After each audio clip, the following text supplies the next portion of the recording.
should set your challenge for.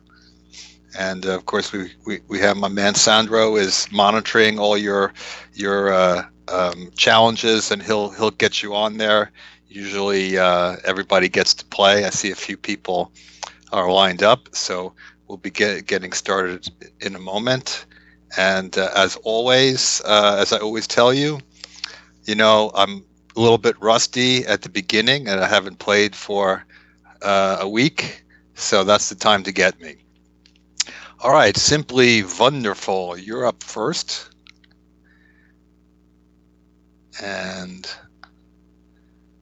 my screen is a little weird setup here because my board is all the way over on the left, but I guess that's good enough. But where are you, Simply Wonderful? You challenge me. You got to be ready to answer the bell. Get out there. Get out there swinging. And what I've been doing for the last, I don't know, year or two is playing with the kind of theme that I play somewhat wacky openings. Everybody has their thing. That's kind of the thing that I've developed here is I play my wacky openings, and rather than try to overwhelm everybody with theory, which would be kind of boring. So every now and then it doesn't work out very well, and I have to try to make a comeback. Simply Wonderful, not there, but maybe he'll be back later. We're not off to a great start. I don't think that's ever happened in the first game. The first challenger was not ready to start, but I see that there are several other players out there, and Jay Russell too, one of our big time regulars.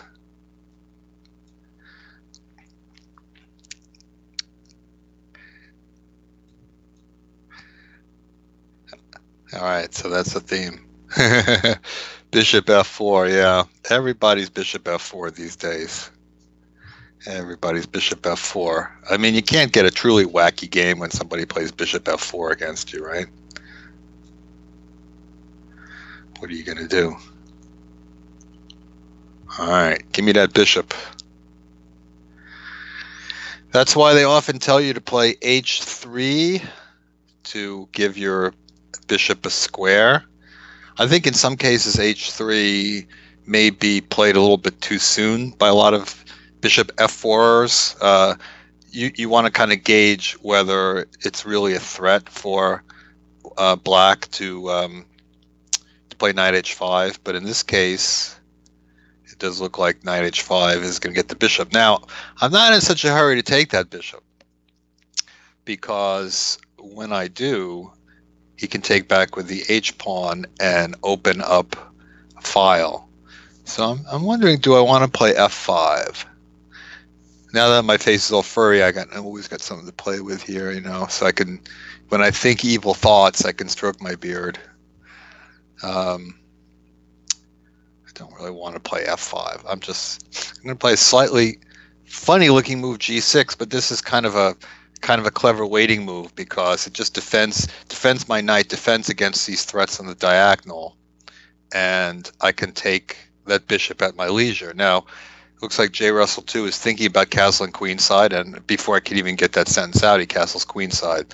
But I still have not taken the bishop, and there's just no pressure on me to make any decision about taking the bishop. And if he pushes his h-pawn, then I'm going to take it, and he won't be able to open the file. So that was kind of the whole idea behind the g6 waiting move. I kind of anticipated queen c2 actually, but also to make sure my knight was protected in case he moved his knight. All right, so I need to protect this knight on c6, and then I'm ready to push b4, and that's going to open some lines. It's one of these things where he played this move a3, and a3 only holds up b4 for one move. After I play a5, it's coming anyway, and now it's coming with more lines getting opened up. So it was really better to keep that pawn back, keep that a file closed, and then, after b4, he might, he might have more chances to keep things closed. But now the queen side is getting can opened, so I'm looking forward to a nice attack there. e5. Okay, I'll just take this without thinking, and then I'll figure out what to do next. See how he goes. He takes with the queen. Okay, now it's knight b4. is a move that you could play pretty easily in Blitz because it threatens to win the queen. So he's obviously got to respond to that in some way. And I didn't want to. I could have played d takes e5 to open up my bishop on e7, but I figured he's going to take back on e5 with something that might help him a little bit. So I wasn't in a rush to do that. I think I'll leave those there. And now what? Now I'm thinking about what my queen wants to do. Let me just go knight d5. I mean, it is a blitz game, so you don't have to think everything out perfectly. Let's do that. Queen c2. Okay, that diagonal is still blocked. Not worried. Let me just kind of jump out with bishop b5. Looking at that d3 square, maybe something will happen. Maybe rook b6 is coming, and then the rook b6, then he's got a problem on this c file. Of course, if you have it, I was going to say, sometimes I anticipate things that if it takes on d6, now the c file is already opened. So that created great problems for him. So there I got a benefit by when he played e5 by not making a knee-jerk capture. I've noticed for a lot of lower-rated players, sometimes they just make pawn captures just because they seem like an easy move, like a good strategy in Blitz. But it was much more favorable for me to wait for him to take, and now bad things are happening to white because I just simply take this, and he's not able to successfully block the c file. So e takes d6 really accelerated things. I was getting ready to play rook b6 and threaten rook c6, which would have been pretty strong, but he just made things a lot easier by taking.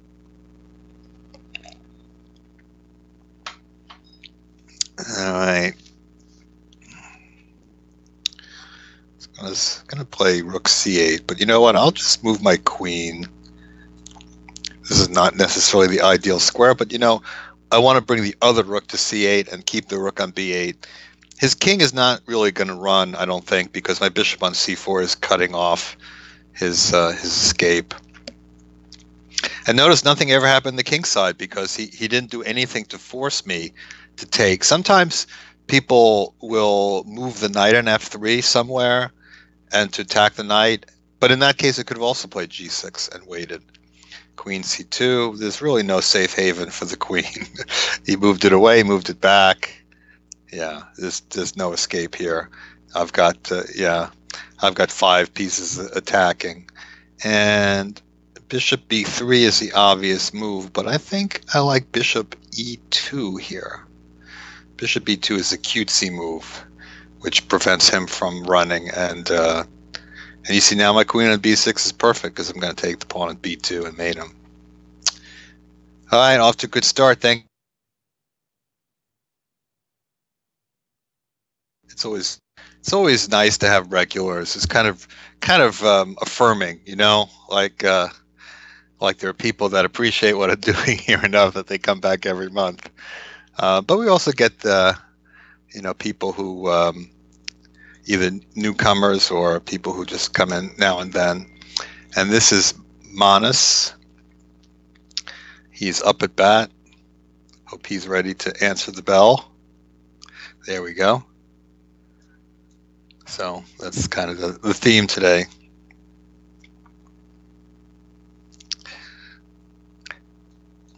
It's very warm in the Northeast today. It's apparently warmer than it is in Rome. It's kind of cool. It is 60 degrees, going up to 70. And if you're not living in this region of America right now, we've had some crazy weather because it just snowed a few days ago, and yesterday it was 60 degrees. And my daughter told me that they were not able to play outside for lunch because of the snow. I mean, there wasn't a lot of it, but it was, melting in various places. So, I mean, imagine that, right? It's kind of crazy. All right, so we have a little bit of a unorthodox opening here, and I'll continue in that vein with Queen D2, and wondering if I'm going to sneak in E4 in one jump, rather than just playing a standard kind of G3. So bishop h4 strategically is a little bit risky, because now I can't play g3 because I lose my bishop. That's I'm almost kind of thinking about castling queenside, which I really don't believe in. But should I do it? Maybe I should just do it. Maybe I should do it just to be different, you know, just for some interesting chess.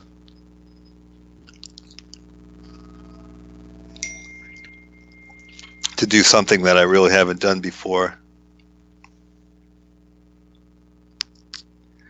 Yeah, queen b6. He's really trying very hard not to move his e-pawn, which would create a pin on his knight, and then I can play e4. But I think I can play e4 anyway now, because I got something else, because I've got the firepower on the file, on the d file. So yes, so I can play e4. Of course, that's not everything there that I got to play e4, but that's a good start, because, you know, now he might actually pay for not moving the e-pawn, because maybe I have some ideas of running that e-pawn through e5, e6. You know, be kind of strange triumph of my bizarre opening. Maybe it would have been a good idea for him to play bishop h7 last move, because I think I still couldn't play e4, but if I somehow got an e4, it, you know, still wouldn't do that much damage. Okay, so he switched to bishop g4, so now in e5 he can take my knight, and yeah, I don't think that works for me. So I didn't necessarily accomplish so much yet.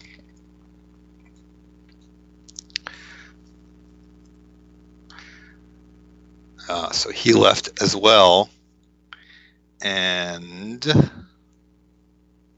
yeah, it was kind of clever that he threw an h6, because otherwise my bishop would come back on the original diagonal now. So he's got some ideas of taking on e4 now. All right, I'll just mass in the center for now. Also, king b1 was the idea to get in. But now, if it's my move, I could play e5, because then bishop f3 would defend. Okay, so he does that, and now I'm wondering if I might even take on d5. Just open that up.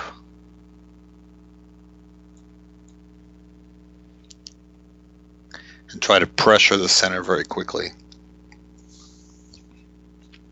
Start by chasing this bishop.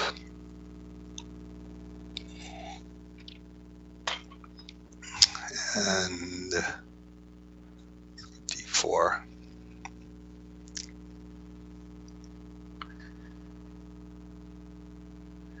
How this is going to come out, I really don't know. e4, and then my idea is I'll jump in this, and that's all. That's as far as I had really worked it out. I don't know what the consequences are. Of course, if he takes, pawn takes is that pin, so he breaks the pin. But he might actually have been better off doing it in the other order, because now if he takes an e5, I will take with the bishop. Because pawn takes, no, actually pawn takes d4 wouldn't be such a threat, because I could take on f6. Okay, bishop b4. That sort of makes sense, but in this case, his pawn is sitting on e4. Okay, I better move.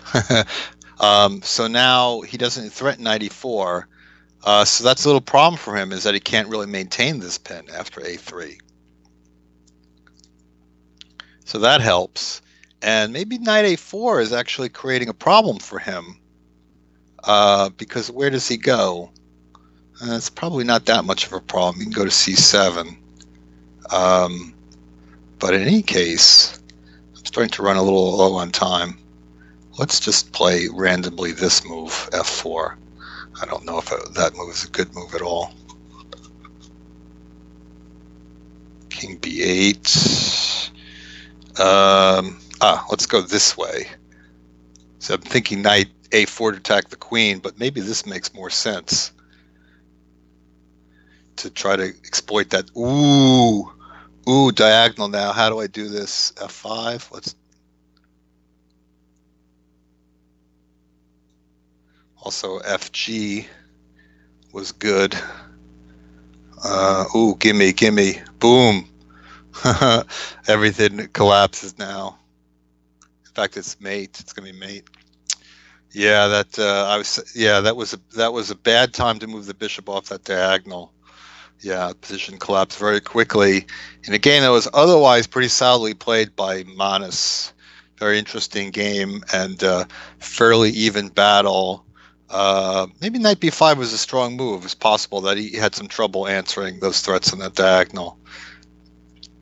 Now we have Simply Wonderful again, and this time he's ready. Good. That name sort of sounds familiar. I think I've played him before.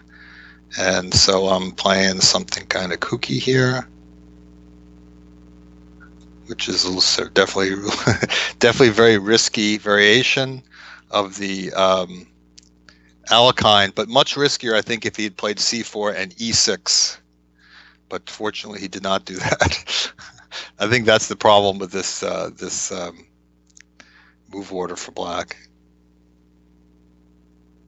Okay, now it's just a normal position where white has a little more space, and it looks like black played normal moves.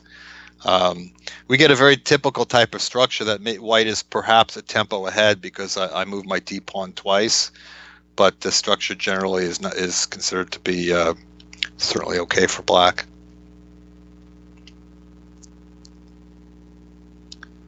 So now I outpost that knight and let's pressure there.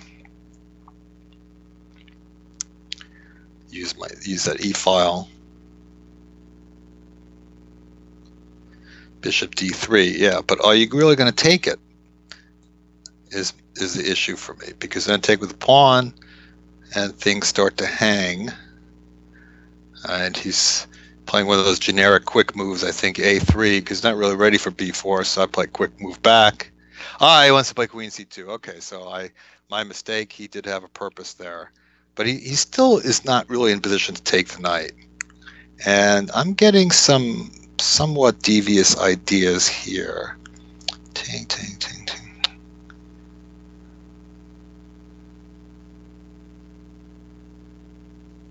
Very devious ideas. Now let me just play normal move. b4.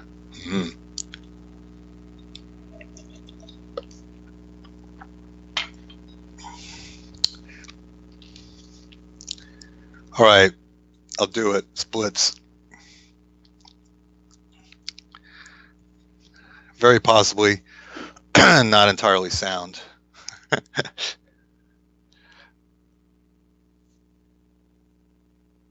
He's thinking about declining the sacrifice, which he certainly can consider, but there are hazards to leaving that bishop on h3.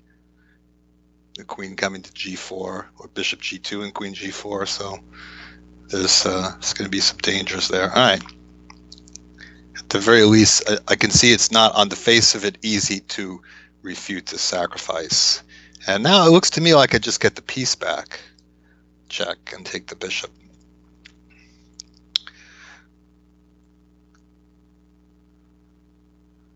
Sometimes those pawns on h3 produce a very nice target for attack. I was thinking about the sacrifice the move early. I decided to play rook a d8 to stabilize things, defend the d5 pawn. Figured that was more useful to bring that into play than b4. And now I'm threatening all kinds of mates. Now the rook on d8 was very nice because it might go to d5 and over to the h file. So suddenly it's just a winning attack.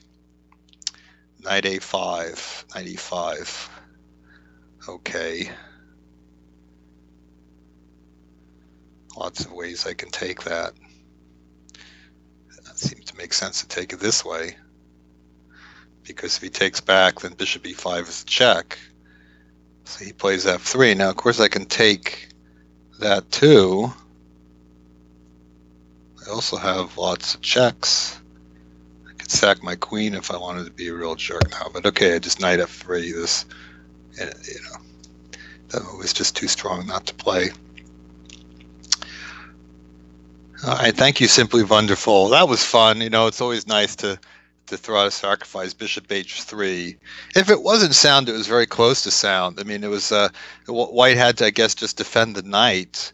But then if I get to lift a rook, you know, like I have rook e6, and then, I mean, my bishop is in the way, but if I can clear that out, get rook g6, that's going to win. So it's very possible that that sacrifice was going to work. But it was at least close enough that I should play it. All right, next up is Anatolia, which I'm going to guess is named for a region of Turkey and not for Karpov. Just by the flag, I'm saying that.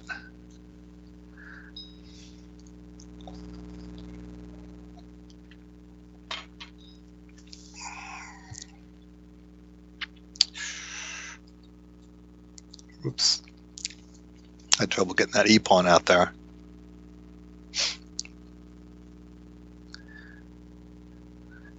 So I'm playing a weird kind of reversed tango. But I got to open F-file. I kind of like that. No complaints here. I don't think he should play E5, because then bishop C4, I think, is going to be some problems on the diagonal on that to F7. But now I think I'll point it this way, because that gets him worried about the pin, that something might happen there, might double the pawns. I mean, I'm almost tempted. 95, yeah, 95 is almost tempting to give the queen. No, it's not enough there. Okay, and now I can kick the bishop, or maybe just move the queen.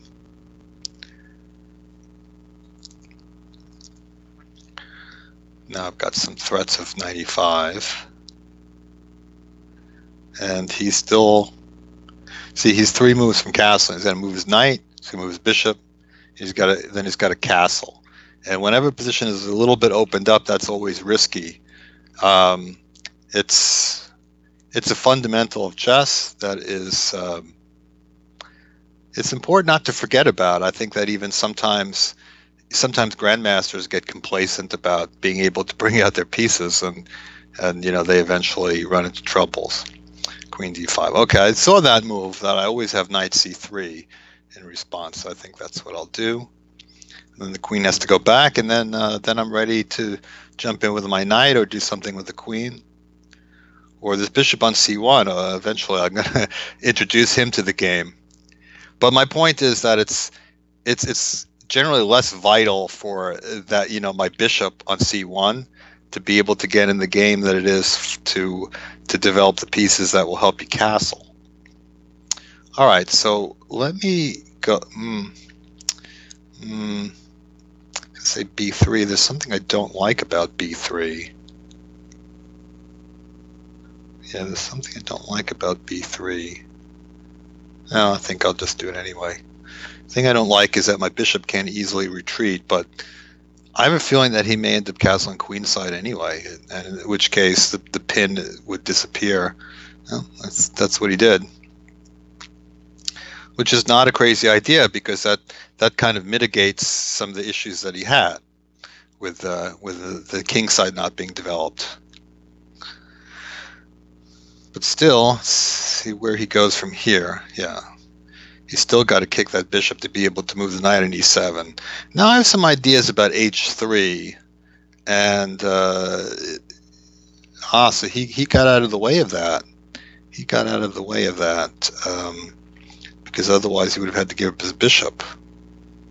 So that was actually kind of clever. Give some props. Good move. Okay, now I can reposition this guy because I've kind of developed everything.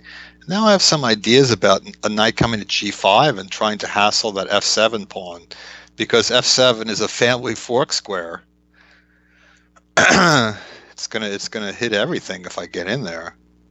So yeah, but now it looks like he's kind of in position to defend it.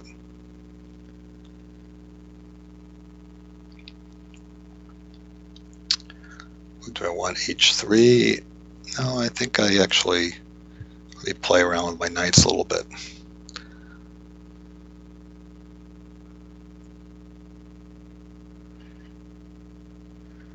I mean, I could dislodge that knight with F5, that knight on F5 with G4 at some point, but I'm not sure how much I trust that.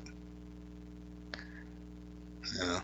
So it's getting a little warm in this room. I don't have air conditioning in this part of the house, but in the summer months when I do my Blitz, I usually have the fan running.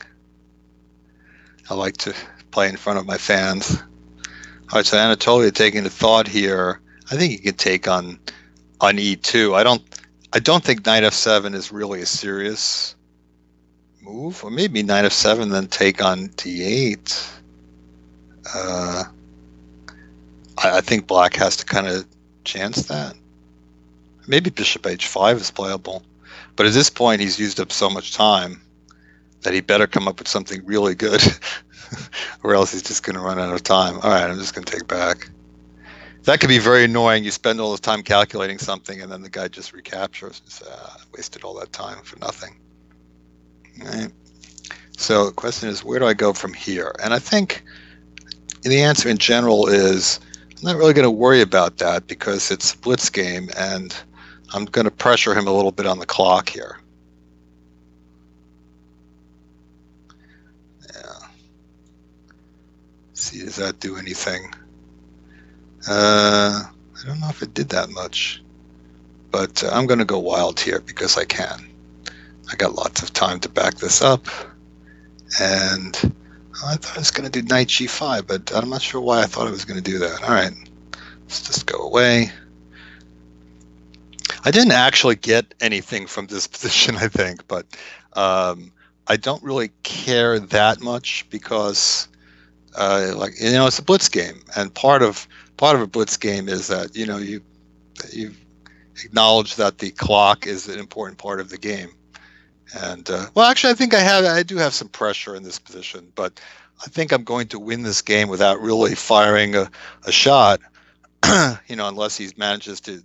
No, he did not manage to keep making moves on the increment. Yeah, okay, so that's there are different players that play these games to win in a different degree. Like Maxime Delugy likes to win every single game he plays. I don't worry about it that much, but at heart, in a Blitz game, the time is a factor. So there are times when you're playing to win that you don't necessarily have to do anything to win the game. Just keep playing sensible moves. This is interesting. F3. So this is Cap 78 Red, who is someone I believe has played a number of times, but I'm not sure why I can't take this pawn. Is that some kind of trap? We'll find out. I come back. It does get some tempi, but well, he gets some tempi. I won't judge too much, but I did take a pawn. And also that pawn helps defend his center, so maybe when I start playing E6, I'm going to chop away that center. He had some hopes. I think he's going to take my knight and play E5, but the problem is I'm just not going to let him do that. I'm going to react before. Now should I take on D5 is my question. I mean, he does have the idea of E5, which is probably not that good, but it's safer to play Bishop B4, but he just takes back, but that makes it easy for me. Now there's a lot of pressure on this pawn on D5. So here I have an extra pawn and a lot of pressure on the center, so I'm just totally playing for free. Queen E2 check. So I could trade, which almost wins another pawn. I think King F8 is more fun.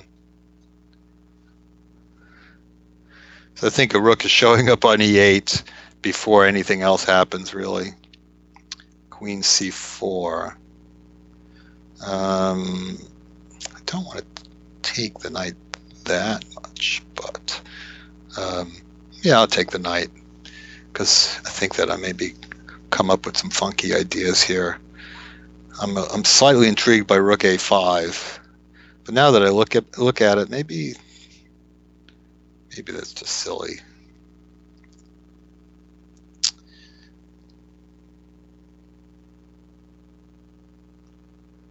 Is it really that important to take that pawn anyway, even if he lets me have it?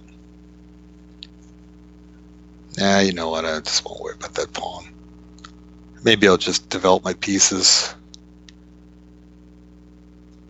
Yeah, I think I'll just play normally. I am a pawn up. Knight d4. Okay. King g7. And I'll play rook a5. Now I completed my development, I'll try to sneak that pawn off.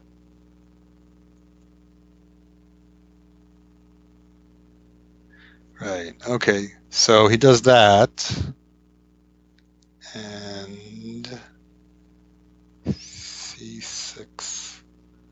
I mean, it's got to be very, very dangerous for him to try to take anything, but all right, let's see what happens after this blitz game.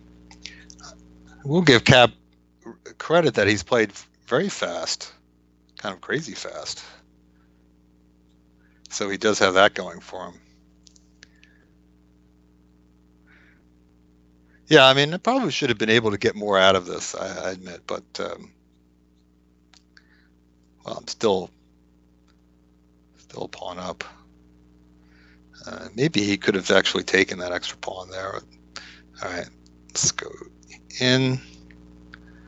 Queen c3. I have queen f6 to block the long diagonal on queen c3, which I feel good about. But I have to say, he's played very fast. Somehow, I'm more than a minute behind in the clock, which is sometimes slightly distressing, but I should be able to work around that. See, it's hard to threaten queen takes d4 because I'm a king on g7, but I should be able to threaten other things. It's not cast. Oh, I could have just taken g2. Oh, well, now I can just take e2, yeah? I could take it either way. I'm going to take it this way because I have a feeling... Whoa! What was that? That was too fast. Just now, you just let me take everything.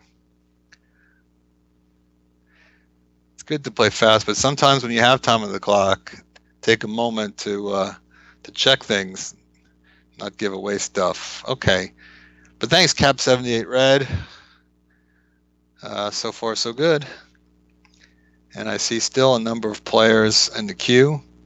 And here is my old friend Ears, who's always here, and he always tries to out-weird me. So now he's playing he's playing last month's theme against me. It's so funny. That's cool. Yeah, I can't out-weird Ears. Gets me every time.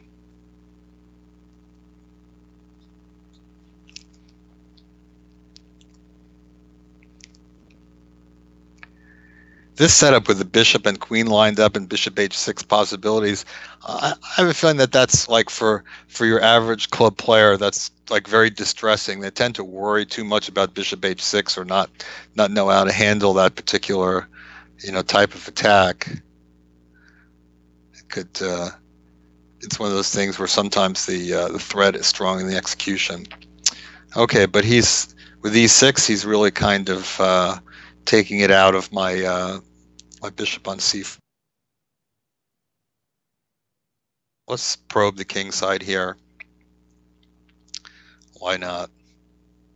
Yeah, this looks like a position that I might normally have with black. I mean, even in tournament games, I played a lot of modern defenses for black, but certainly in Banter Blitz, I played a lot of borderline openings. So this is not an unusual type of position for me to get. But this h4 putting a dilemma for black. Well, okay, d5. He starts with that before answering what to do about the kingside attack. Put the bishop on b3, although it's not really doing all that much there. But I kind of feel like I have to because I put it on c4. I probably should go to d3. But at least it'll make it harder for him to move one of the pawns in the center. F6. I'm not down with that decision. He should play H6. Even if it makes it harder to castle, it's not that big a deal. Usually you can work around that. But weakening this E file, I think that's going to hurt. And now I feel better about my bishop on B3 because the center gets opened up in any way. That's going to be a problem. So another game where I'm castling queenside out of my 2 knights opening. And so what comes next is that I could bring my rook to the middle, but maybe I'll continue with H5. Yeah, I think that he could have also played H5. I think H6 was his best answer. And now with H6, that's a problem for him because it compels him to undevelop, which is not really a great development, if you will. All right, I'm going to go this way because I don't want to block the E file.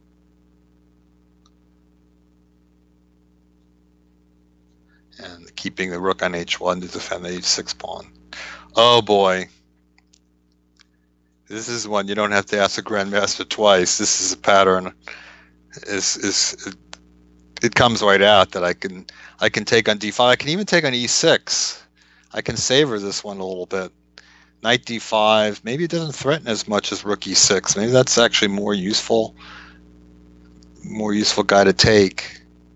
Yeah, maybe I'll take rook E6. Does that? I think that. Well, that definitely works to some extent. All right, knight takes D5 certainly can't be taken, but this is more fun. And after all, it's banter blitz. If king takes, it's even possible to take with the knight, because it's kind of hard to see how he's going to deal with a discovered check. That's probably a little bit more sensible. Knight B6, and then my thought was I was going to chop it. I don't know that it's necessarily 100% decisive to do that, but all right, I'll do it. I'll chop.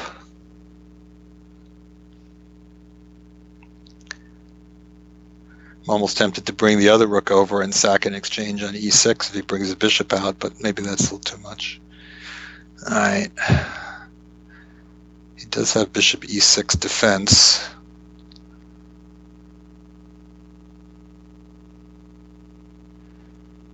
Yeah, I don't see how knight G5 adds anything. Bishop C7. What does bishop C7 do? Anything? Queen D7. All right, well, yeah, I'm really not sure how I want to take this. Must think. Takes knight A8 in the corner, but okay, could take with the bishop. Here says eyes will roll. Eyes will roll? Okay. All right, I've just got to play some moves. In any case, I got 2 pawns for an exchange. I'm not complaining about that too much. Felt like I could maybe do something a little more decisive. Actually, I could have just played queen E2 check, and then if king F7, queen C4, it would have been a little more direct, but yeah, sometimes it's good to be slightly indirect. Keep him guessing. But he's got a lot of open diagonals.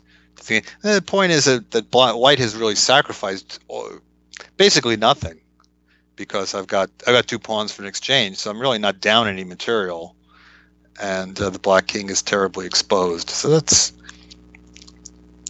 I think that's the kind of decision that should be easier for the average player to make a sacrifice like that, and it's part of what I talk about in a book I have coming out soon, which I've turned into the publishers. Ooh, no, I don't think he's getting it done. He's walking into more. Yeah, the gig kind of stumbled around, and then it goes down. All right, thanks, Ears. Always a pleasure. You out-weirded me again. Sacrifices the king, and gave me an opportunity to throw around some sacrifices, which I always have fun with. Okay, virtuoso. Seems like we got a good crowd today. E6, that's a very cagey move. Ah, but maybe my move order turns out to be very clever anti-Dutch strategy. Let's see. I kind of like it in some twisted way.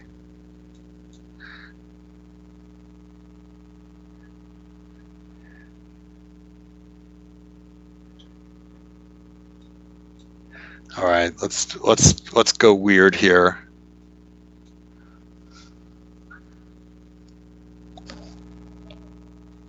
If my pawn were in d4 instead of d2, I would say I'm almost winning here because I think probably would be very hard for black to defend. But I'm not getting those pieces out all that easily.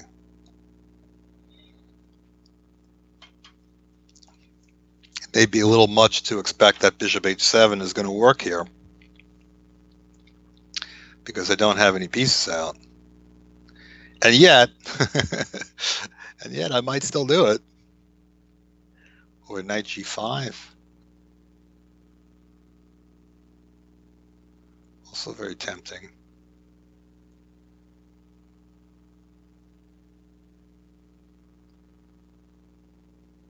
All right, let's go for it.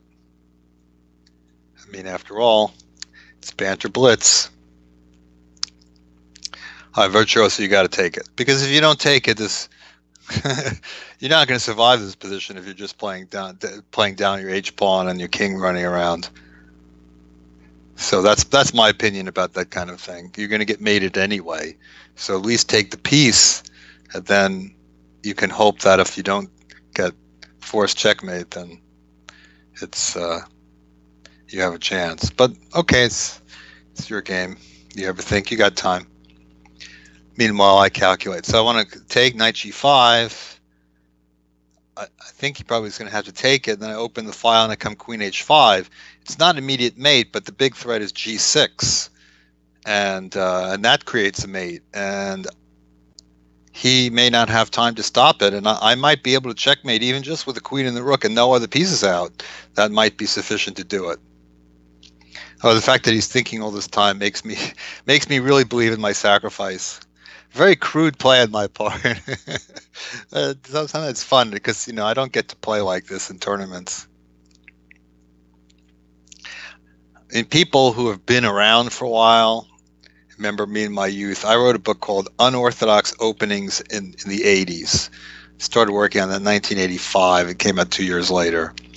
And at the time, my thinking was there's all these crazy openings out there that aren't sound, and I'm going to show everybody how to refute them. I was very dogmatic about things. And the strange thing is that after working on that, my thoughts started to evolve a bit. And after a while, I became actually known for playing unorthodox openings. All right, so he runs away, which is certainly a vindication of my sacrifice. And, now I think, maybe I won't mate him, but I think there's little doubt that I'm going to win this position. Having taken off a big pawn in front of the king. All right, so how to go get him? Yeah, I guess he certainly does have a chance to survive for a little bit. All right, let me just defend that.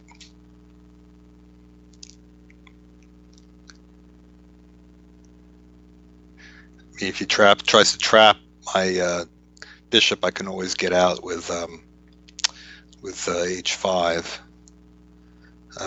Okay, it's true that it's not that easy to knock him out. So I think I'm just gonna develop that guy.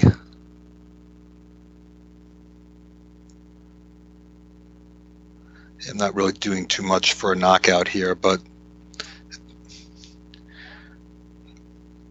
I guess he can eventually try to run with his king, and maybe that's what he's going to do. Then maybe not. If he goes king e7, then maybe the knight jumps into e5. Okay, h8.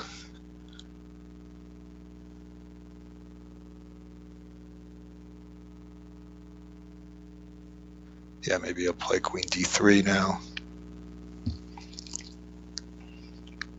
Yeah, queen coming to g6 actually is a problem for him. like I said, queen coming to g6 is a problem, because then the queen comes to g7. That's the big problem. So after bishop h7, it kind of became a slow motion attack. Then it was more standard, develop my pieces. Virtuoso say thank you. You're very welcome. That was fun. Yeah, so I've been able to win at least 3 games so far with some sacrificing, which is fun. You know, I have so many games. I have a lot of games where people hang pawns in the opening, and then, you know, often becomes kind of boring. Okay, so here's the Jedi. Every now and then a master comes by, and it's their right to do so. You don't have to make it easy for me. I can be challenged, but he has not moved yet.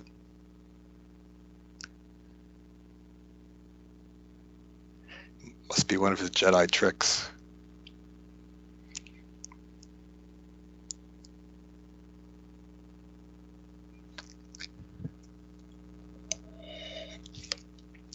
Soon on ICC, we will have 0 tolerance. If you're not at the board for the beginning.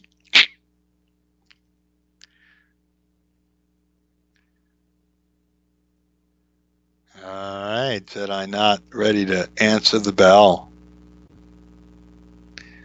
So who's up next? 11 from Canada. Is he ready?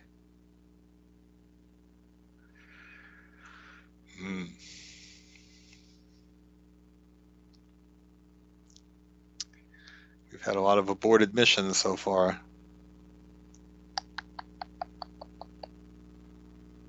Ah, there we go. The first move is a difficult one. So there's my very cheeky opening again. Wow. D3, okay. That is certainly a very safe move. He's maybe steering for a kind of Philidors in reverse. Queen E2. Wow. All right. Well, I guess he could fianchetto the bishop. It's not really such a crazy move. All right, let me get castled.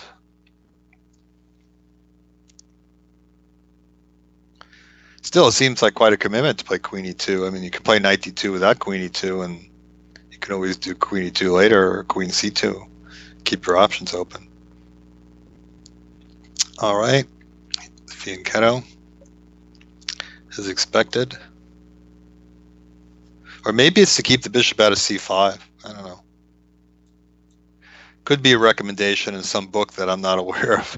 There's so many opening books out there, you know, and I'm always amazed to find pockets of opening theory I didn't know existed. Very often my students, you know, bring up some opening, and you know, like for instance, one of them was talking to me about the move B3, 1B3, which I know it's kind of a renaissance with Jobava and Rapport and those guys.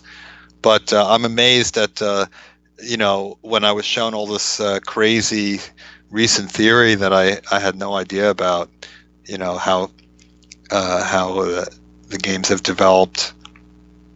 It seems like there's nothing that's truly new under the sun. Okay, so I stick my bishop out there, and of course he can drive it back like he did there, and the bishop now is kind of biting on granite a little bit, but also he's created some weaknesses in his structure.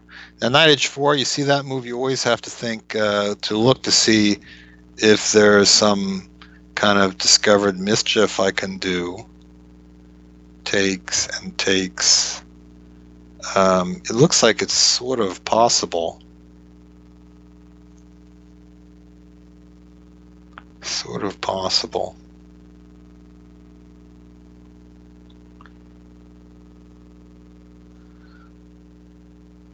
So let's see what happens.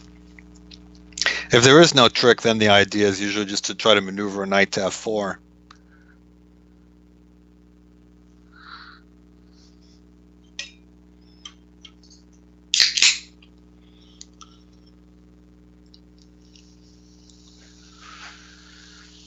I've become recently addicted to these new fancy Cokes with the flavored Cokes, but I think sort of the phase is running down for me, and I'm getting slightly sick of them. But I was on a two a day Coke, Diet Coke habit for a while.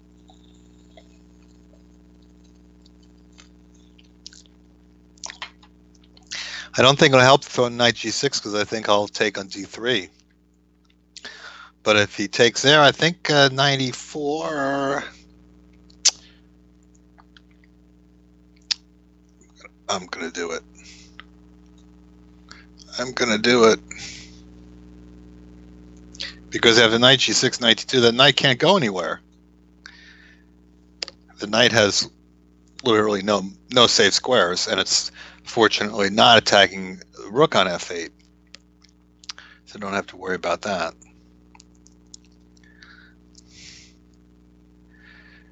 You know, the wisdom is you always take back with the h pawn.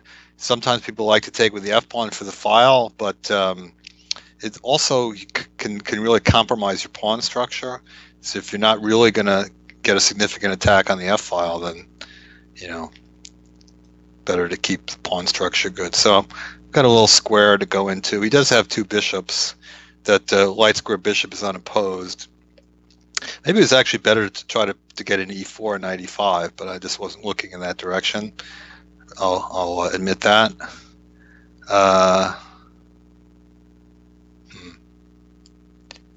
What to do here? All right, let's see if it does something to attack that pawn.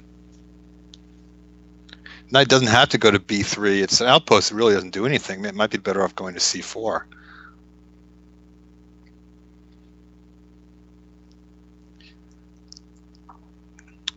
Meanwhile, if he doesn't defend that pawn, I think I can take the pawn.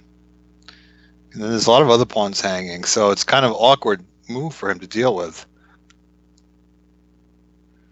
Yeah, it's always nice that you get them to make a move like that. Okay, so let's blunt that long diagonal. And I was thinking that I have knight c4 to follow up, but I'm not so sure about that. So let me defend like that. I see that I've miscalculated things a little bit here.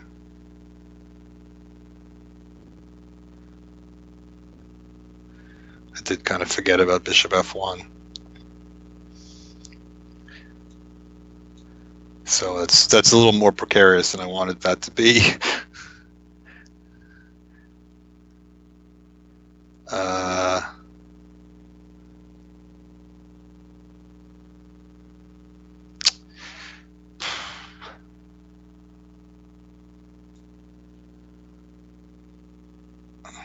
guess I gotta keep things defended there.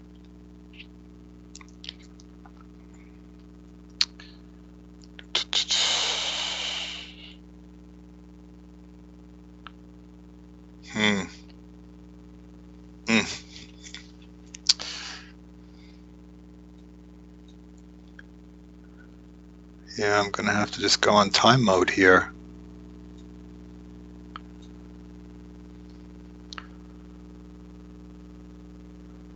That's where I just start playing for time.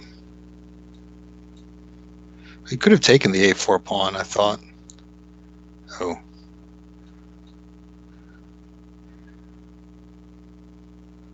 Of course, the thing is that 11 doesn't have any time either. That's going to complicate things. Now I'm going to see if I can sneak a mate in there. Oh, okay, let me take that.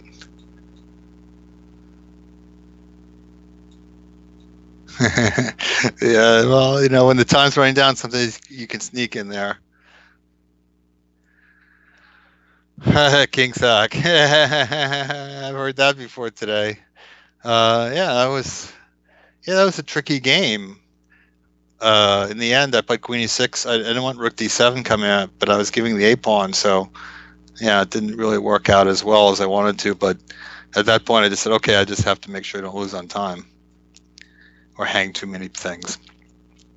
All right, here we have Once in a Lifetime, who I believe is new. I don't think that name doesn't sound familiar. I don't think I played him before. Always welcome our newbies. as I advance in the center. Should be 4. Alright. I break the pin. Pin, I break with the...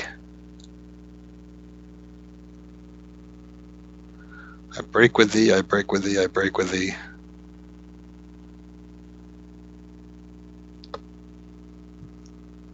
Back.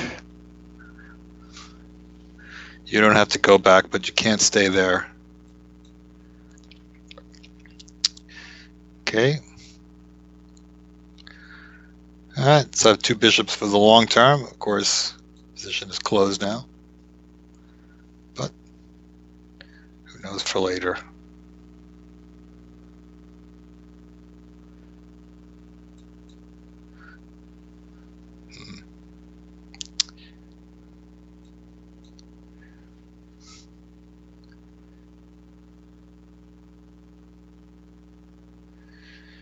Huh, so was once in a lifetime, is he gearing up to castle queenside here?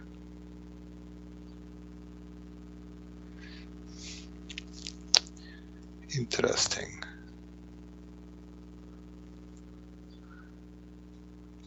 Well, the e-pawn is a little bit vulnerable here, so let's see what he does about that. Yeah, let's keep posing that question. See, that's another one of those things, a6. But if he has any ideas of castle and queenside, he's better off without that move, because then b5 is going to be even stronger. So sometimes you have to think ahead about those moves, even in a blitz game, and not make them so quick if you have any thoughts about castle and queenside. All right, so I have him a little bit on the run here. I definitely gained some momentum with this push, and I've knocked him back. And now, I don't know, we'll see how I can capitalize on it. Kind of stopping from castling. Ah, he covered the a5 square. That was kind of clever.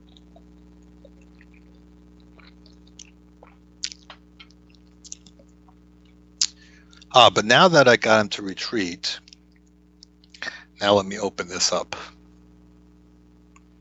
All right, 2 bishops against 2 knights. But, not necessarily a great position for the bishops yet. And that's, of course, a good move. So he's done a good job with his position, I have to say.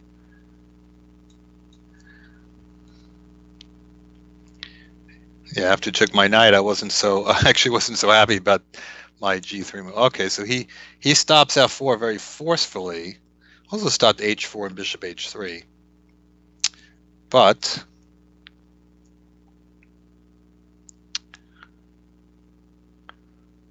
what? I don't know.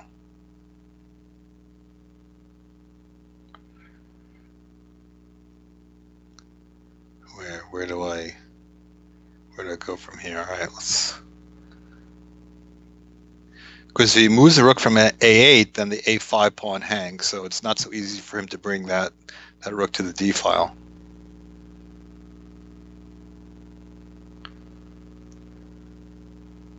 Well, it's really loading up on those. Oh, well, I guess he wanted to defend that. But all right, so all right. All right, let's just take it. But the thing is, now I think f4 might be stronger, because you try to undermine him in the center.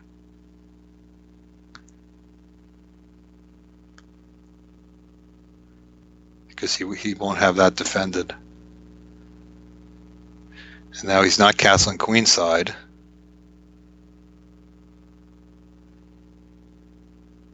Still, though, I don't know. I just don't know.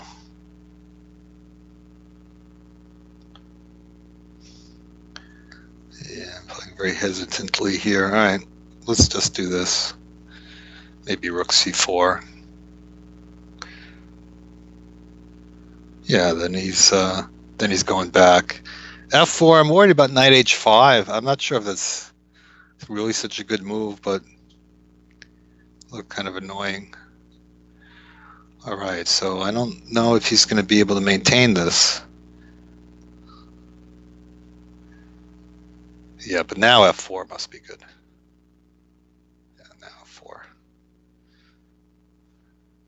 Because he's, when I take the e pawn, I knock out the defenses of the knight on d4.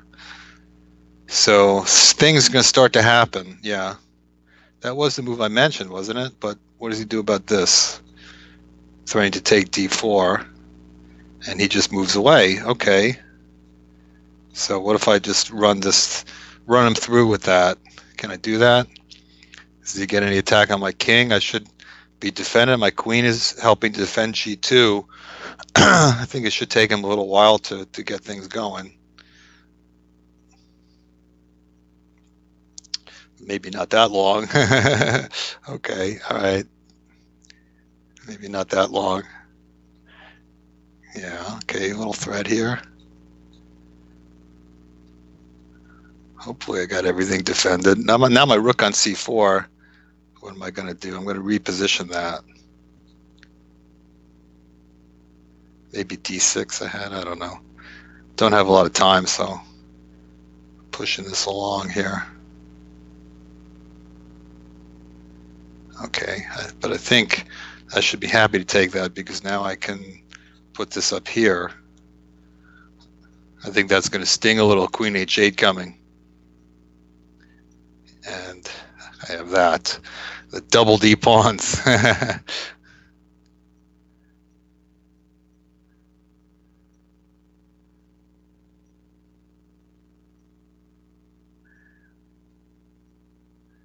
Yeah, that's surely decisive. Yeah. All right, thanks, Once in a Lifetime. That was a good game, and I thought actually he did some good things there in the middle, that he kind of got a little blockade going with the knights, with his knight on e6, but maybe didn't have quite enough to maintain that. So now we've got lolcats.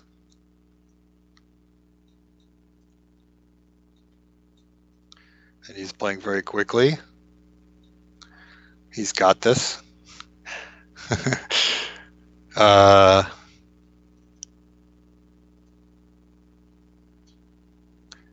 D6, Queen A4. Okay. CG5.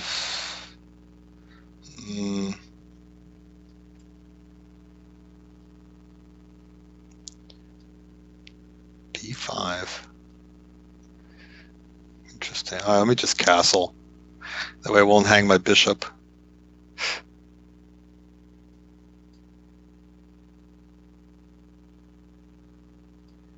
E3.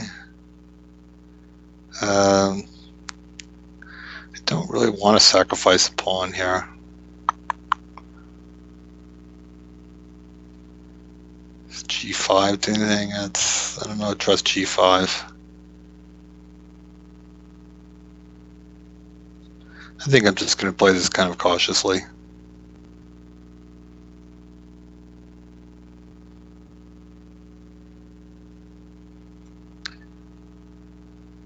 Just kind of feel like doing that. E6. He takes an E6. Well, I think I'm sort of happy happy for that. Now I gain a lot of space out of that.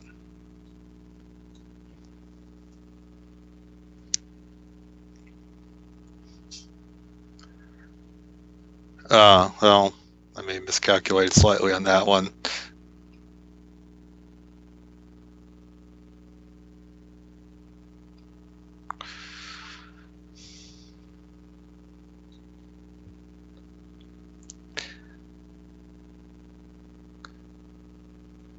If he goes bishop g6, I will take his knight. I might take the knight anyway. Yeah, I'm going to take the knight anyway. Because at least it gets his queen away. And then I can do something like this. He hasn't castled yet, so where is he going? He's postponing that decision. All right, e5. Okay, wake up my bishop, I guess. That was kind of obvious. All right, he's got two bishops, so I offer trade. Fundamentals. then I'm playing against a bishop that's not that active in the short term.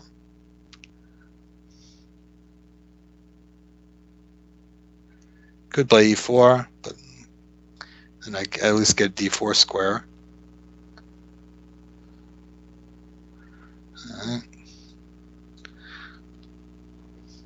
Excuse me. b4. All right.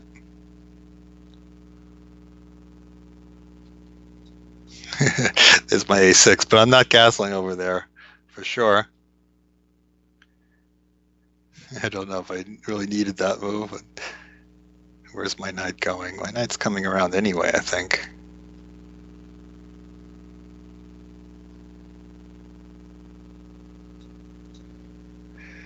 And I feel like I have a whole lot of moves that are of similar value. It's hard for me to judge what to do.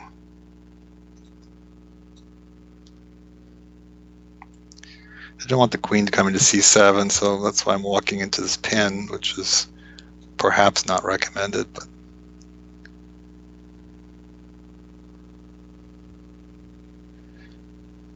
well, he did that awfully quickly too.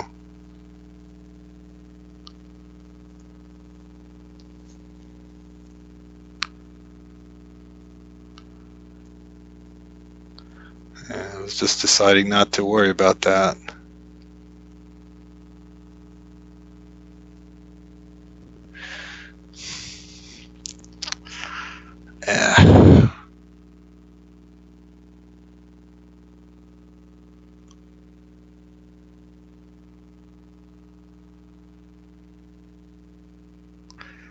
Yeah, it seems like I've made a mistake there. All right.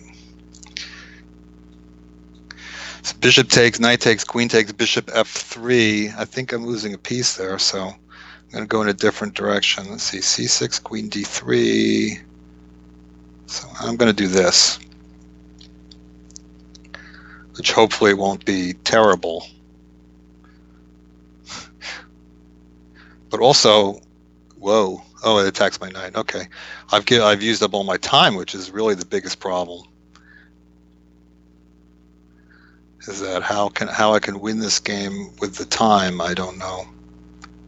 I don't think I can. I'll be honest, I'm up against it here.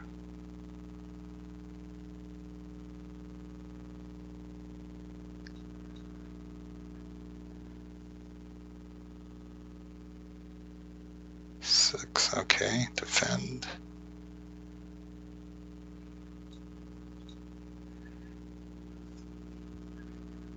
Yeah, now I wish I had my time back. 83, where's he going? I don't really have time to figure it out. Would love to get a back rank cheapo going here.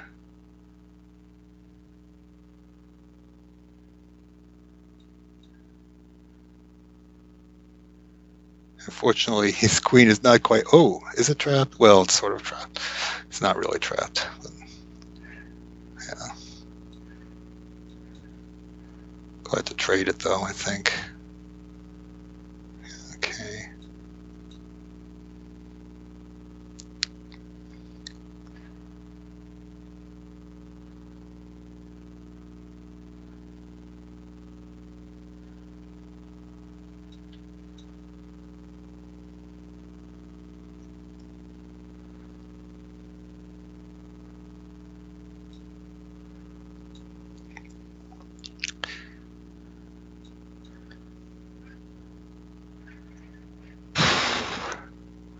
Got a tough one here, for sure. Tough one for sure. Time is a real factor. Oh, I miscalculated a little bit there on what I was going to do.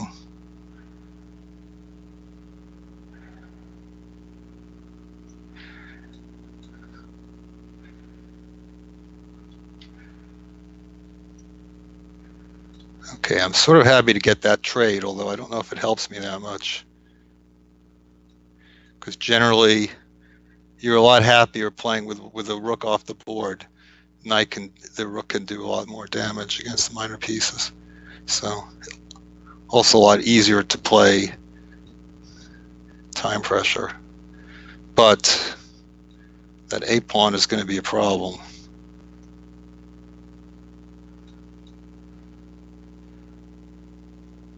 It's going to be a real problem. It's going to be like a I can't stop it kind of problem.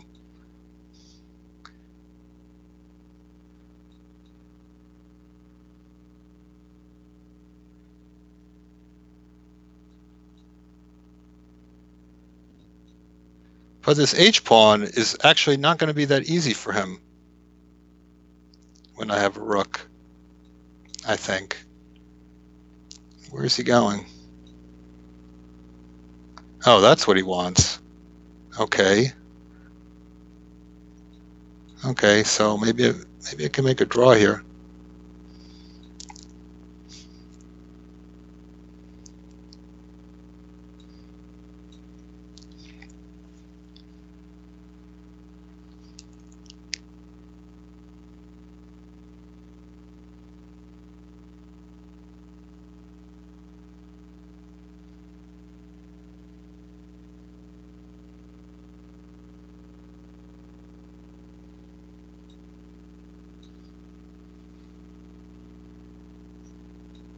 Whoa. I almost walked into a fork there.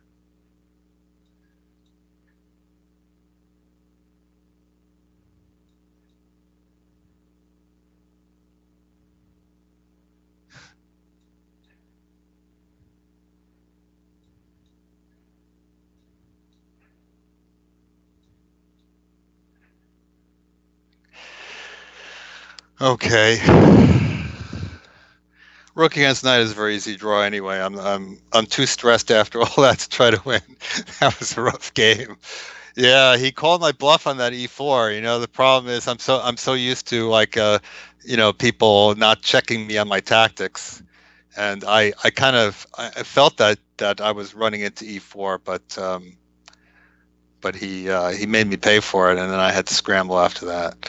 All right, next up, clownfish. So it's not getting any easier. It's not going to get any easier. All right.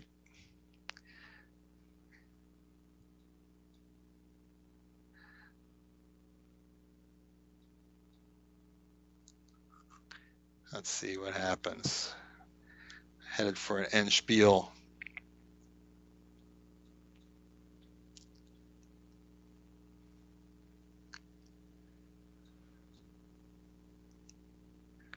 So this type of position actually often occurs out of the Grunfeld, but with an unusual move order, and I don't know how to evaluate the respective tempi and so on, but that's the kind of thing that we've got. I was wondering if I made that move too early, because maybe bishop d7 would have been awkward. All right.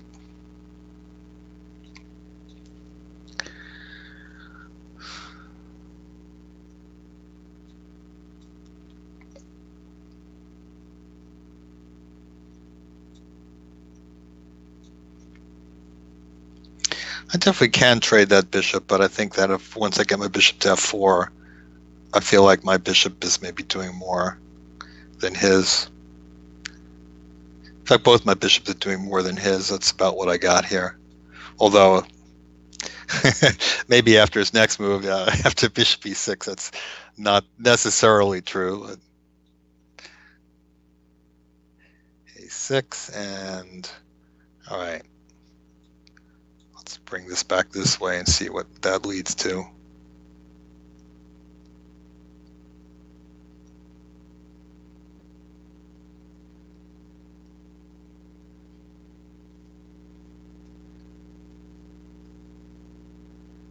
Rook fd8. Yeah, I was hoping rook a d8, bishop c5 would be a little annoying. He didn't go for that. Let's see what we have here.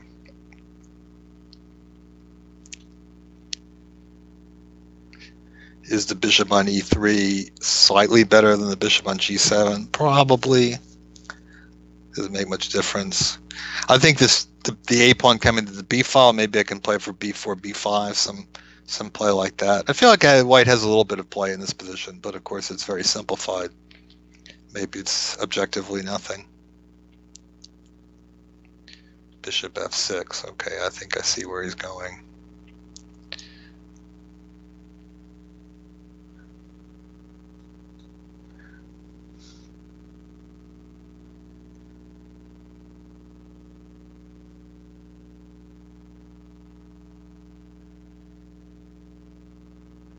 I could have tried rook d5. I don't know if that... yeah, you could even play c6. I don't think that really accomplished much. Yeah, maybe it's good to do this sooner than later. And what can I do about this?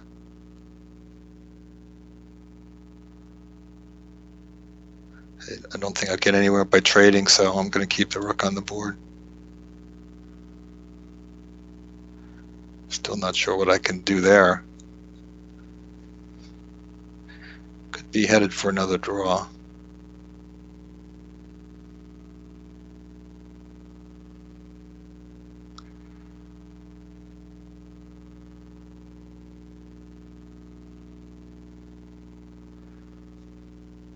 All right, well, I can at least come this far. I don't know how much farther I can really go with my king without running into trouble. That's maybe as far as it goes.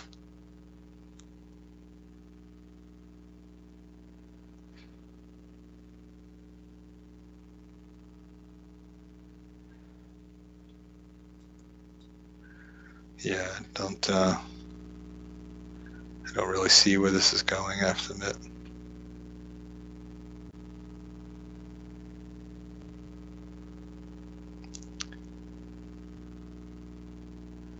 Maybe I'll fool around and come up with something. All right, let's throw that up there, see if it does anything. It may not. I mean, he can close up the king side, but at least I know that if I get in behind, that I have those pawns in it. But you know, that I have to somehow open things up, which is not trivial. All right, so come back.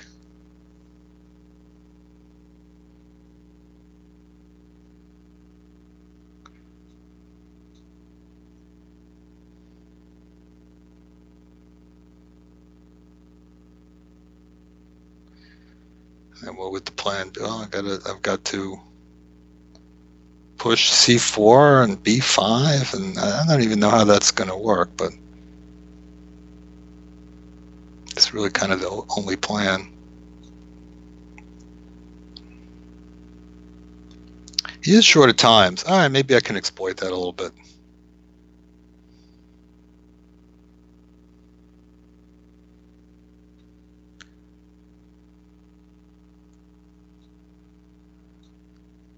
I'm actually kind of happy he went rook c7 because now I got this move in. Okay.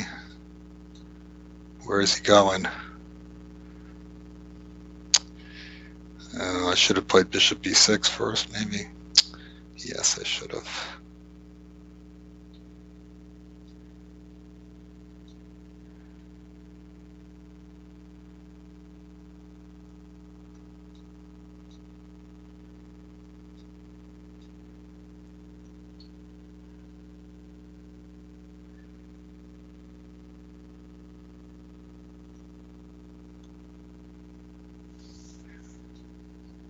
That's an interesting decision.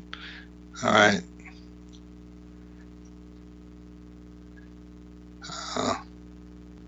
What is he up to? All right.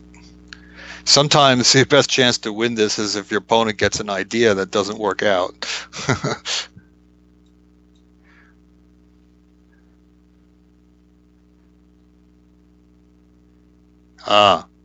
Okay. Well, now I definitely have something. Now I definitely have something. Probably I'm even close to winning. Well, maybe I'm getting a little too excited. Maybe I'm getting too excited.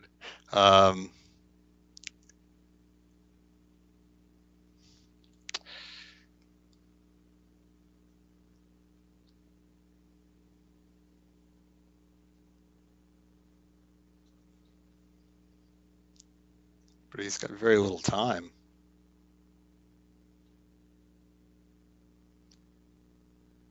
B6 certainly does nothing. All right, I'll take it. He takes back that way. Okay, now I'm going back. I think it's a winning position now for white because there's so many, or at least close to winning, there's so many weaknesses.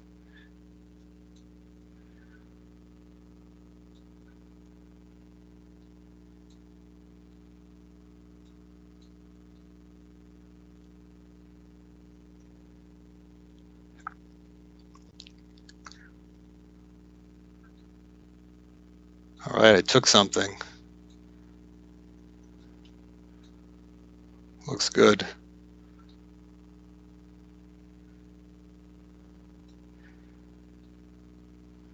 All right, I took another thing.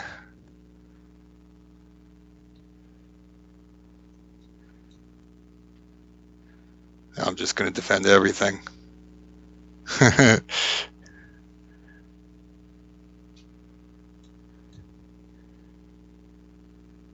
It's satisfying when you have to work for it. Yeah. Yeah. I don't know. I felt good about closing the king side because I had all those pawns the way I want them and never had to worry about that side. But I think definitely he shouldn't keep the rook on c8. Keep it on the d file and make me keep some piece back there and maybe offer bishop trades when I put bishop b6. Offer bishop d8 if I'm not stopping it. But yeah, sometimes when you have a small advantage like that, but there's really no counterplay, those positions can be difficult because you just have to kind of wait around, and if you just give a little bit too much. Definitely c5. Yeah, definitely c5 was a panic move, but he was running out of time. Okay, so this is Sarah or Sarah. I'm not sure how to pronounce this, but I believe that I played him before, but I don't think for a while. Getting some good challenges today. Nice. All right, let's see what happens if I play d5. Of course, e5 leads into completely normal stuff. Oops. And he took it. I thought he might play e5 there.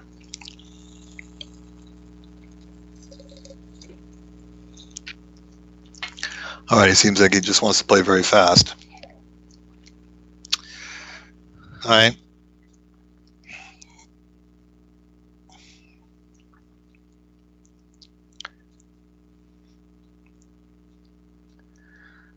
Looks a little bit like a fork trick type position.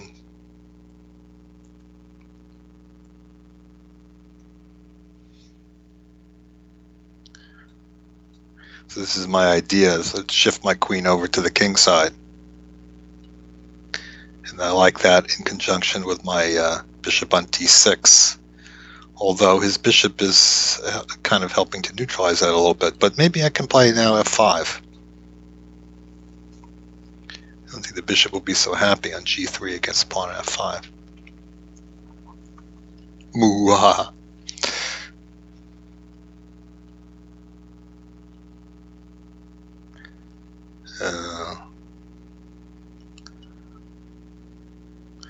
What was a detail I didn't consider here? You can play d4. Generally d4 one answer with e4, but here is d5. But d4, maybe I just take it because I don't think he can take back. Oh, he's rethinking. He's rethinking his bishop policy.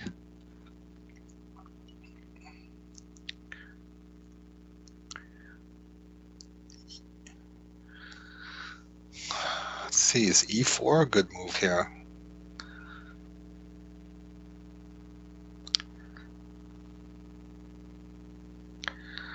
Knight coming to h4 can't be good.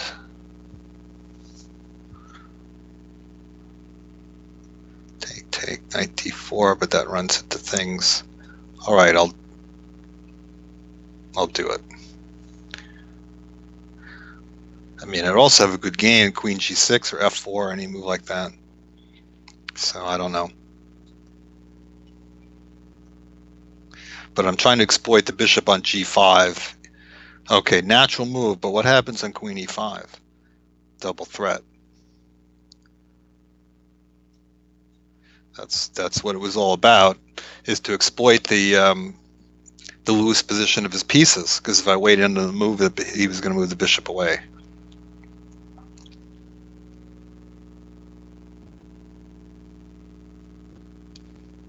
Yeah, I think that move's going to hurt because one of these pieces is dropping. And he's got to defend mate, so it's not like there's really a nice way to give a piece here.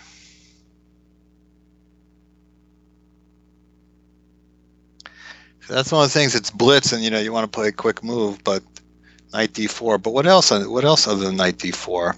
Because the queen e5, the same idea, but knight d4 definitely makes it worse because now that the knight is hanging. With the knight on d2, maybe f4 could be played. And I think that's going to run into problems too. So I don't think there's a way that he could not lose a piece here. The check, I don't think that really changed anything.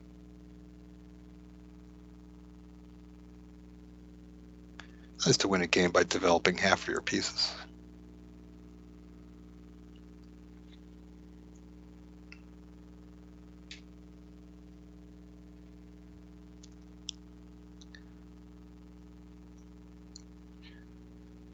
Well, he's looking it over, trying to find if there's any way to play on, but yeah, so it's just the whole piece. Just the whole piece. All right, thank you, Syra. That was interesting opening. He played fast and a little passive, but the f5, that was another move that had a psychological impact because then he started to rethink that plan about his bishop, and then he did a U-turn. He just played bishop g5, bishop h4, and he brought it back to g5, but he'd lost to tempi, and then I was ready to get on him with e4. All right, so now we have Fearless One. And is Fearless One going to out-weird me as well? Yes, he is. He's hippoing. So throw that.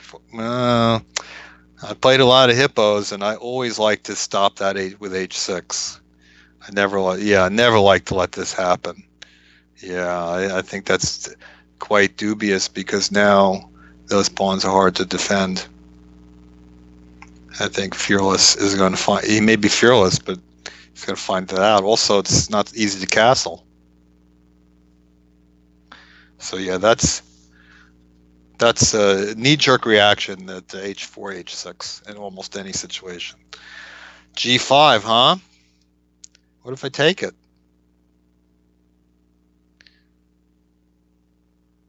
I think that's going to sting a little. No? Are you sure? You sure? Did you not see that move?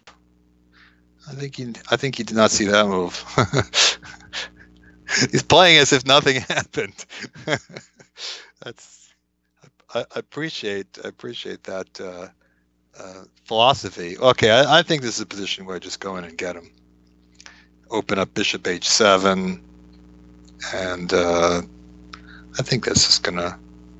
Oh, okay. Queen e7 maybe was the only move not to lose a piece because I had queen g7 coming, but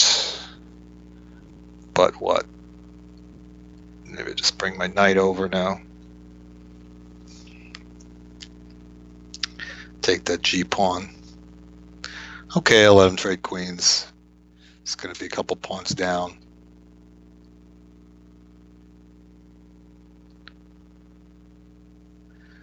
Oh. Took that.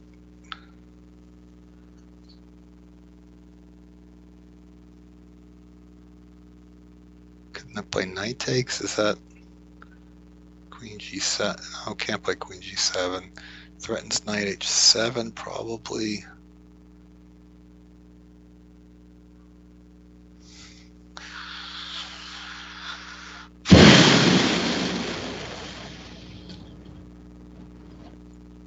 Okay.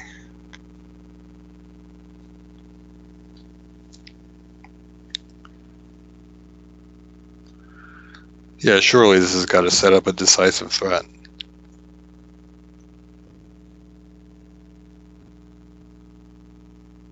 Knight h7 and bishop g6. It's not sure how that mates him, though. It'd be knight h7 and bishop g5.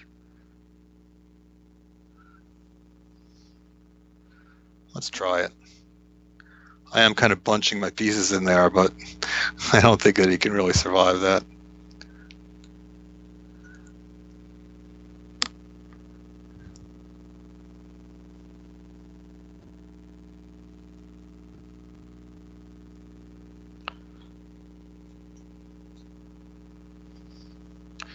With the queen going away, then bishop g6 probably is decisive.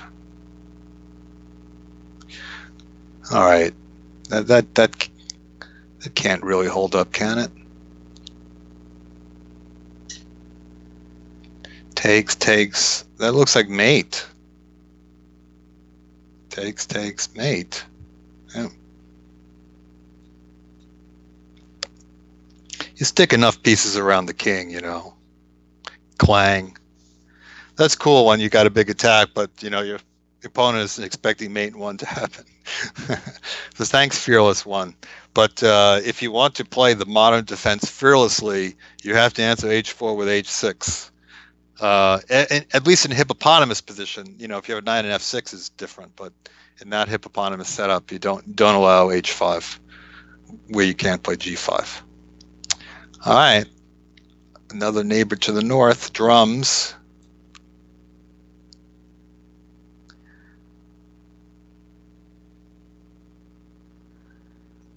And so far I've been getting away with my knight's tango.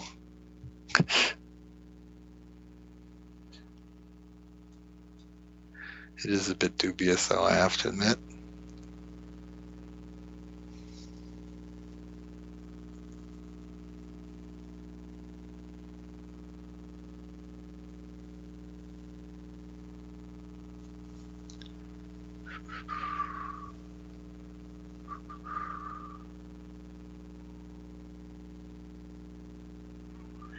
Just thinking this one over.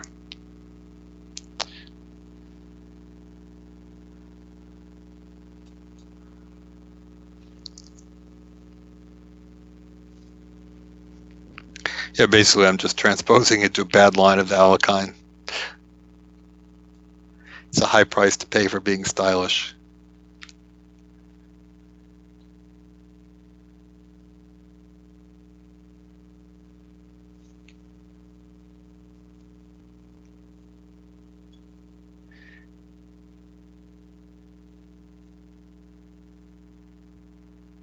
Well, I think e6 is strong for white, but you know, maybe black can survive that position. It's not a lot of fun to play.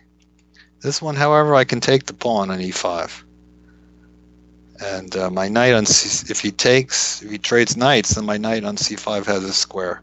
It can take the pawn on d5, so that was not the refutation. But e6. I'm not sure that I'm going to give a third person a chance to play this today. You know, I get so many bites at the apple. But now somehow everything comes out looking normally.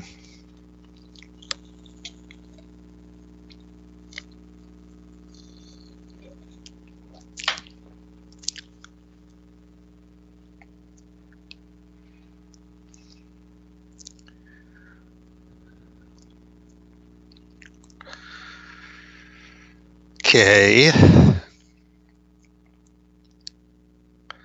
All right, I'm going to grab while the grabbing's good. Looks like I'm getting all of the center.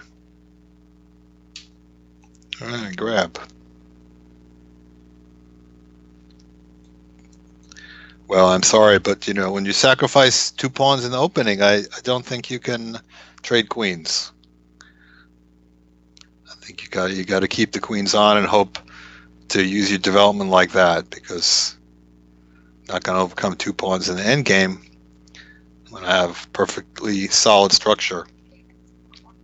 That's not the moment to be trading.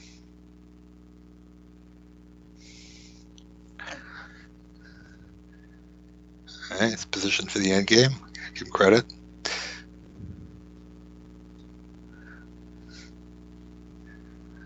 Actually, I could just castle on it. I mean, I could have done it last move. And probably we'll do it next move. Definitely, because I get everything connected. Yeah, drums ideas are not working out here. That was unfortunate too, I think, because now what's he can do about that rook? Rook A2 walks into discoveries.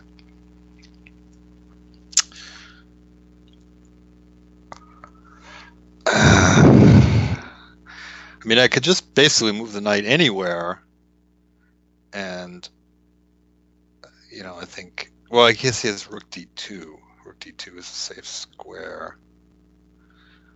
Knight. All right, 93. I guess I can calculate 93. Takes, hits the knight. Well, that does win material. And as such,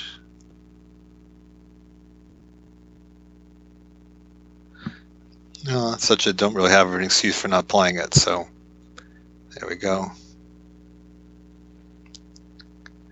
I can pre-move bishop a2.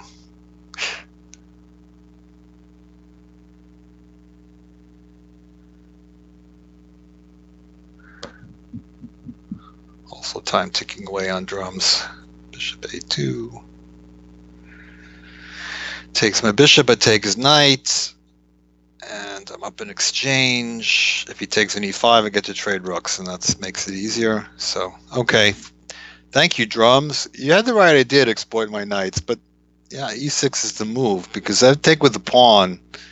I was almost thinking about taking with the bishop and just playing the position with 2 pawns for a piece, and just trying to see if I can overcome a piece for 2 pawns out of the opening, which probably I could. Be more fun than playing. Yeah. Now Simply Wonderful was up and I wasn't ready. Okay, so he's getting another shot here. Is he ready? He has a habit of not playing that first move.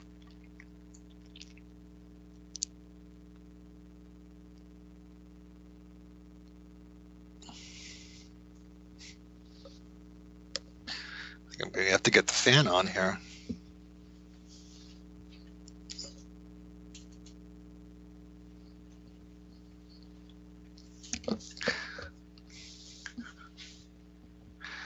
I hope that fan isn't too noisy. Simply Wonderful. Simply did not move. All right. So somebody else will be there. Druido. Okay. So, what kind of flag is that? My laptop is not very big, so I can't really read this stuff.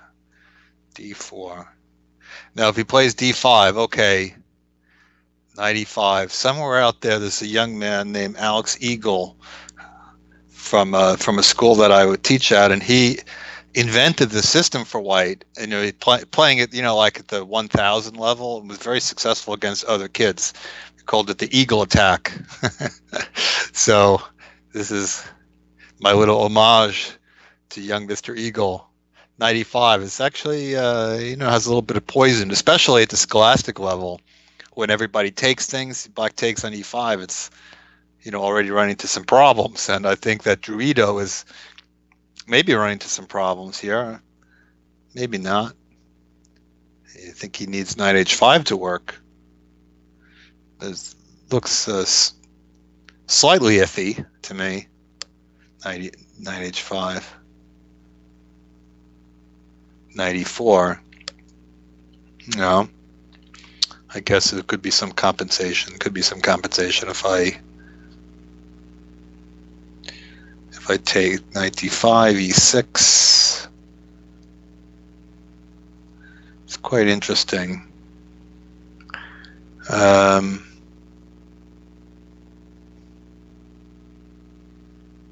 have other ideas as well.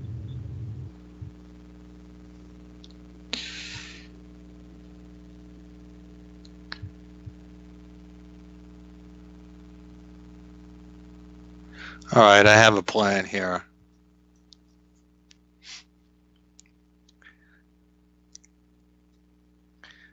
This is my plan.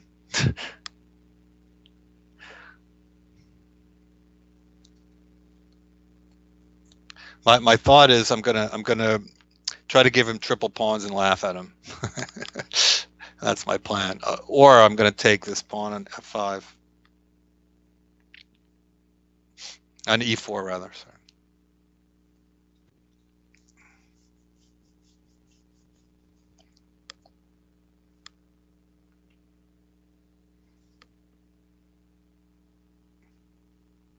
I was not even taking into account the fact that I'm attacking the pawn on c7, which I guess I could go ahead and take it. I mean, unless he defends it, he has to play something like rook c8 to defend it. Not a great move. But e6, I think, is very annoying for him. If he got to play e6 himself, he would definitely have no problems in the position. Now, do I want to?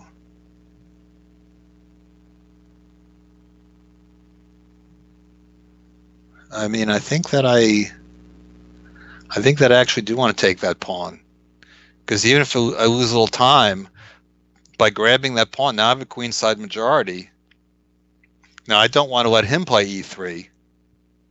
Yeah, he gets that.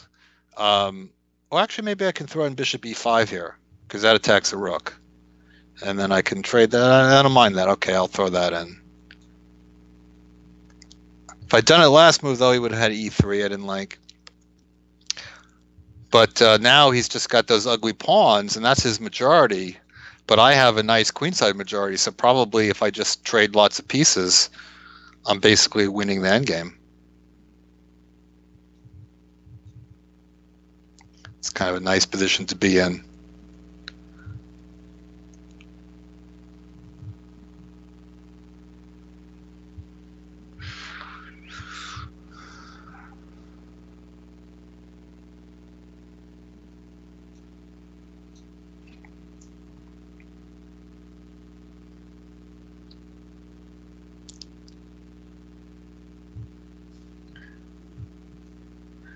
Yeah, I think however you slice it, it's going to be a very pleasant end game for black.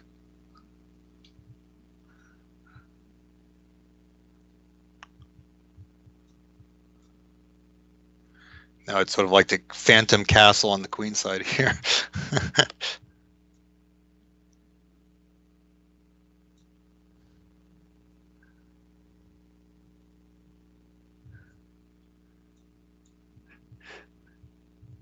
Had to take a couple moves to do it.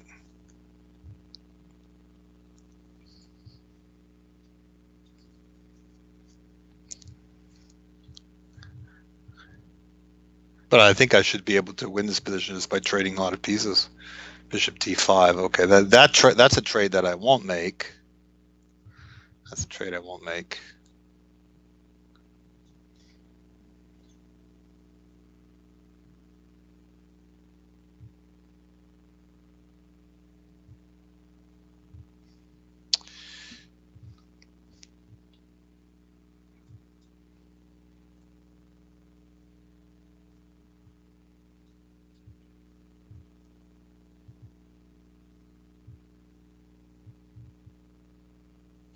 I think he's running into a problem here. I think I could have done this even last move, but now, yeah, he's going to lose his piece. You need to play rook d6, but I think, yeah, rook d6 is actually a smart move, because that way I can never take the rook on that square.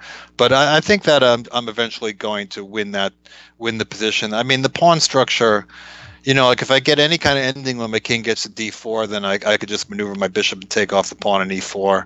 Or I could probably win just by pushing the queenside pawns with a majority. So that was a very interesting game. I'll have to report back to my friends at Columbia Grammar that I got to play the eagle attack in the last Banter Blitz game. So I'm sure that he'd be happy to get that feedback. So, all right, well, that was the last game of this session. So how did it go? I think I had one draw today, and I played... couple guys mastering up, so a little bit more challenging than the usual session. You guys keep me on my toes, but my Knight's Tango held up relatively well. So another month, another Banter Blitz in the books, and I thank everybody for coming out. I have a feeling pretty much everybody in the I actually see some new guys, but didn't get to play. But I hope if you didn't get to play, you come back next month. And it's also good to have our regulars, of course. So very happy to do this. It's fun for me because I very rarely get to play with my suburban dad lifestyle. I'm pretty much shut in, and I don't get out there to play very often. So this is kind of fun for me, and hopefully it's fun for you guys, even if I give you a good thrashing, and that you'll keep coming back for more. So that wraps it up for this month. I'm Grandmaster Joel Benjamin. This has been ICC's Banter Blitz. See you next time.